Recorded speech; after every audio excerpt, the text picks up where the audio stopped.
He went safe. He went somewhat one-dimensional, but dependable. And clearly it means that we're in for an arm wrestle at Eden Park this weekend, where the Springboks take on the All Blacks. This is the squad that Rassie Erasmus has announced, and of course it is littered with World Cup winners and veterans who he believes is going to get them their first win in Eden Park in years. Of course, the starting lineup is as follows. Oxenchair, Malcolm Marx and Thomas du Toit get a start in the front row, with Eben Elizabeth and Ruan Nokia, who gets a nod at the number 5 jersey. The back row is Marco van Staden with Peter Steptoe and Siya Kolisi, who surprisingly does not have a C next to his name.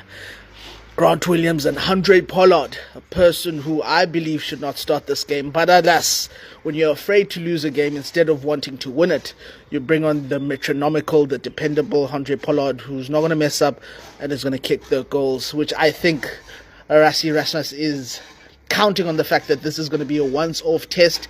And when it's one-off test time, you need the guy that's not going to mess up and kick his goals. Keenan Moody gets a chance at redemption after having 2 lackluster performances against Australia. Damien Delandy and Jesse Creel, arguably the best centre pairing in world rugby, with Cheslin Colby and the old faithful Willie Leroux. Weren't we told this guy was going to be phased out, but clearly that's not the case, as he is still seen as the steady hands the Springboks need to beat the All Blacks. This rugby side is as clinical as possible, but the interesting thing for me is Siya 8 without the captain armband around him, with Jesse Creel taking up the honours for this test match.